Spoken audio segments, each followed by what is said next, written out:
انصار مدینہ کو خبر لگ چکی تھی کہ آپ وہاں سے نکل پڑے۔ قریش نے 100 اونٹ مقرر کیے تھے آپ کو زندہ مردہ لانے پر، کہ جو آپ کو زندہ یا مردہ پکڑ کے لائے گا اس کو 100 اونٹ دے۔ سراقہ بن مالک انہی اونٹوں کے لالچ میں پیچھے بھاگے تھے۔ تو قباء آتے اور انتظار کرتے چلے جاتے تھے۔ مدینہ کا محل وقوع یہ کہ یہ مدینہ،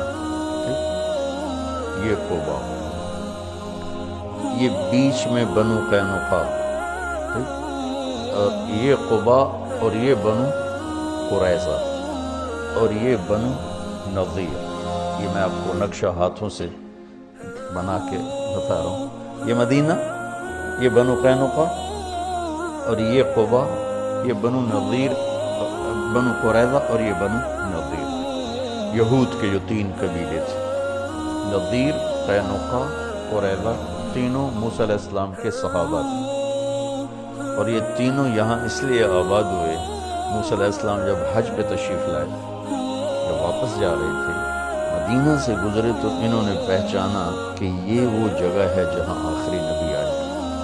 تو انہوں نے اجازت لی کہ ہم یہاں رہیں گے، ہماری نسلیں ان پہ ایمان لائیں گی۔ تو کم وقت ہوئی آدھا عدو بنے۔ جب اب خیبر سے گزرے تو کچھ لوگوں نے، چونکہ خیبر اور مدینے کا جغرافیہ ایک جیسا، میں خیبر بھی گیا ہوں، تو انہوں نے وہاں رہنے کی اجازت مانگی کہ ہمیں یہاں رہنے دیا جائے، آخری نبی آئیں گے تو ہم ان پر ایمان لائیں گے۔ ان سے لڑائیاں لڑنی پڑی، اور وہ بڑے جنگ کے بعد وہ فتح ہوئی۔ جو بالکل جاہل تھے وہ ایمان لے آئے، جو جاننے والے تھے وہ گمراہ ہو گئے۔ تو وہ انتظار کر کے چلے جاتے تھے، جب دوپہر چڑھ جاتی پھر چلے جاتے تھے۔ اب یہود کا علم دیکھو، بنو قینقاع کا ایک آدمی اپنے کوٹھے کی چھت پہ چڑھا، تو قباء کی طرف نظر پڑی تو غبار اڑ رہا تھا۔ غبار کچھ ایسے ہیولے سے نظر آ رہے تھے۔ یہ 8 عربی لوگ ہیں، ان کا علم کہاں تک پہنچا ہوا تھا کہ کوئی بھی ہو سکتا ہے۔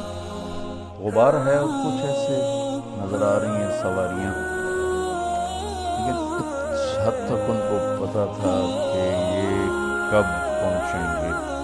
اس نے یوں منہ کر کے اعلان کیا، یا بنی قیلہ، قیلہ اوس خزرج کی ماں کا نام، یا بنی قیلہ جاء نبیکم۔ اتنا ان کو پتا تھا اور ایمان سے مانا۔ تو اس دن وہ انتظار کر کے جا چکے تھے واپس۔ تو جب اعلان ہوا کہ تمہارے نبی آ رہے ہیں، تو پھر سب نے دوڑ لگائی۔ تو ان کے آنے تک چونکہ فاصلہ ہے، 5-6 میل کا فاصلہ ہے، آپ اتر چکے تھے، اور ایک چٹان کی اوٹ میں آپ تشریف فرما تھے۔ اس میں سایہ، ستمبر کا مہینہ تھا، گرمی شدید تھی۔ تاریخ ممکن ہے آگے پیچھے 16 مجھے یاد پڑتی ہے۔ تو اللہ کے نبی کی داڑھی سیاہ کالی، ابو بکر رضی اللہ عنہ اور اللہ کے نبی ہم عمر ہیں، لیکن ابو بکر کی داڑھی میں سفید بال زیادہ تھے، ان کی داڑھی کالی سفید تھی۔ اب مدینے والی تو نہیں جانتے، دیکھا ہوا نہیں ہے، تو انہوں نے قیاس کیا کہ یہ سفید داڑھی والا یہ نبی ہوگا، اور یہ ابو بکر ہوگا جو ساتھ کالی داڑھی والا۔ تو سب نے آ کر ابو بکر سے مصافحہ شروع کر دی، اور اللہ کے نبی سے کیے ہی نہیں۔ تو ابو بکر نے بھی نہیں بتایا کہ میں نہیں وہ، تو مصافحہ ہوتے رہے، وہ آپ کرتے رہے، کچھ نہیں۔ کچھ دیر جب گزر گئی تو سورج چٹان سے تھوڑا سا اوپر آ گیا، تو دھوپ آ گئی۔ تو ابو بکر رضی اللہ عنہ نے دوڑ کے اوپر چادر ڈالی۔ اس پر پتہ چلا کہ یہ تو سارے مصافحہ ہی غلط ہو گئے، تو یہ نہیں، یہ نبی ہیں۔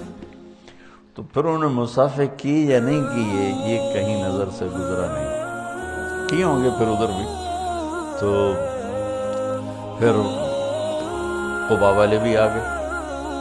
تو کلثوم بن ہدم اس وقت مسلمان نہیں ہوئے تھے، بعد میں جو سر ایمان لے آئے، ان کے گھر میں آپ کو بطور مہمان ٹھہرایا گیا. تو آپ اچھے نام سے فال لیتے تھے، غلط نام غلط معنی تبدیل فرما دیتے تھے. تو اس نے اپنے غلام سے کہا نجیح نجیح، کھجوریں لاؤ مہمان آئے ہیں. تو اللہ کے نبی نے ایک دم کہا نجح امرنا نجح امرنا، نجیح کامیاب مکمل کام ہوگا. نجح ہماری ہجرت کامیاب ہو گئی. اب نے اس کے نام سے یہ فال. 4 دن آپ نے وہاں قیام فرمایا اور ایک روایت میں 2 ہفتے قیام فرمایا. تو بہرحال جتنا بھی قیام تھا 4 دن تھا یا 2 ہفتے کا. دن جمعہ کا تھا جب اہل مدینہ آئے اور آپ کو چاروں طرف سے گھیر لیا. اور آپ اپنی اونٹنی قصوہ پر، یہ سارا سفر تھا، وہاں اپنے مسجد قباء بنائی جو اب بہت بڑی بن چکی ہے، قدیم پرانی، میں نے 84 میں دیکھی ہوئی، چھوٹی سی. تو سامنے بنو سلیم کا محلہ آ گیا اور جمعہ کا وقت داخل ہو گیا. تو پہلا جمعہ ادا کیا. یہاں عبداللہ بن سلام آئے، آپ کا خطبہ بنو قینقاع، میں نے کہا وہاں کہ بنو قینقاع تھے. تو آپ کا خطبہ سنا، آپ کا چہرہ دیکھا، کہا لیس بوجہ کذاب، کلمہ پڑھا، ایمان لائے. خطبے سے فارغ ہوئے اور چلے تو سارے قبائل کے سردار لائن بنا کے کھڑے ہوئے. بنو نجار، بنو عبد الاشر، بنو بیاض اور اوس اور خزرج اور بنو سعد، بنو پتہ نہیں کتنے سب کھڑے. یا رسول اللہ ہمارے پاس، یا رسول اللہ ہمارے پاس، یا رسول اللہ ہمارے پاس. سب کی تمنا. آپ خاموشی سے چلتے رہے. تو وہ سنیہ جو آتی ہے، سنیۃ الوداع، اس کے آگے دامن میں مدینہ، سامنے گھر بستی اور آگے میدان. اس میدان میں بچے کٹھے، بچے بچیاں. ہم یہ آپ یوٹیوب پہ دیکھتے ہیں، بچے بچیوں کو نظمیں یاد کراتے ہیں تو وہ سنا رہے ہوتے ہیں.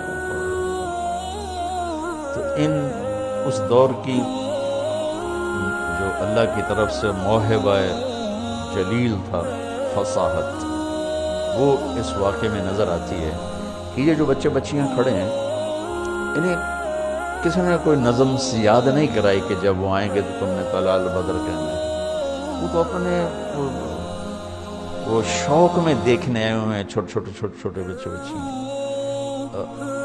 صورت واقعہ یوں ہے کہ پہلے یوں اونٹنی کا سر باہر آتا ہے، یوں اور یوں آنا تھا. تو ایسے اونٹنی، اس کے سر کے پیچھے آپ کا سر، آپ کا چہرہ مبارک چھپا ہوا. جب اونٹنی یوں ہوئی اور آپ ایسے ہوئے تو سب بچوں کے منہ سے فی البدی بے ساختہ طلع البدر. یہ پڑھا ہوا سبق نہیں تھا. طلع البدر من ثنیات الوداع وجب الشکر علینا ما دعا للہ دعا. ایہا المبعوث فینا جئت بالامر المطاع جئت شرفت المدینہ مرحبا بک یا خیر داع. یہ شعر عام نہیں ملتا کتابوں میں، لیکن اس کا اضافہ جئت شرفت المدینہ مرحبا بک یا خیر داع. آپ نے، اور عورتیں ساری چھتوں پہ چڑھی ہوئی تھی آپ کو دیکھنے کے لیے.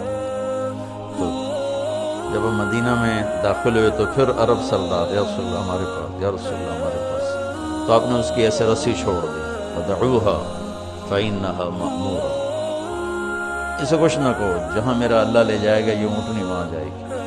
آپ کے دل میں تھا بنو نجار، کیونکہ آپ کی دادی بنو نجار میں سے تھی، سلمہ جو عبد المطلب کی والدہ ہے، وہ بنو نجار سے تھی، جو ہاشم نے وہاں شادی کی تھی. آپ کی اونٹنی چلتے چلتے چلتے ایک کھلے میدان میں جا کے بیٹھ گئی، بستی کے وسط میں تھا۔ تو اس کو آپ نے پسند کیا اپنی مسجد کے لیے، تو آپ نے پوچھا یہ زمین کس کی ہے؟ بعد میں، اس وقت میں بعد میں ان کا یہ 2 یتیموں کی ہے۔ تو ان کے سرپرست کون ہے؟ اسد بن زرارہ ہے۔ آپ نے ان کو بولا ہے کہ یہ زمین ہمیں مسجد کے لیے چاہیے، کہ ہم تحفہ دیتے ہیں۔ ہم نے کہا یتیم کا مال ہے، تحفہ نہیں ہو سکتا ہے، پیسے لگائیں۔ کہا ٹھیک ہے جی، آپ پیسے لگوائیں، ہم اس سے آپ کو سستا کر کے دے دیں گے۔ ہم نے کہا ٹھیک ہے۔ تو اس کے پیسے لگوا گئے تو 7 دینار اس کی قیمت بنی۔ میرے نبی نے کیا کیا کہ تمہارے سامنے بھی 7 دینار قیمت لگی ہے، ہم آپ کو 10 دینار دیتے ہیں مسجد کی۔ آپ نے 10 دینار میں وہ جگہ خریدی۔ تو اس کے بعد آپ کی اونٹنی اٹھ گئی۔ یہ میں نے بعد کا واقعہ سنایا ہے آپ کو۔ آپ کی اونٹنی اٹھی، جیسے میں یوں آپ کو دیکھوں اور پہچانوں کہ کون کام بیٹھا ہوا، تو اس نے ایسے ایسے دیکھنا شروع کیا اور سیدھی بنو نجار کی گلی اس نے پکڑ اور جا کر ابو ایوب انصاری کے دروازے کے قریب بیٹھ گئے۔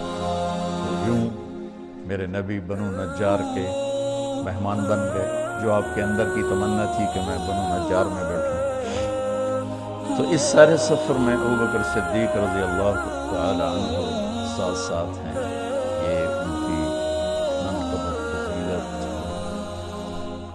تو بے شمار ہیں۔ بس میں نے تھوڑی سی ہجرت کی اہمیت، تو پہلی حدیث ایسی تھی، میری دعا ہے کہ آپ ہجرت کرنے والے بنو، اللہ کے نام کو لے کر کرنے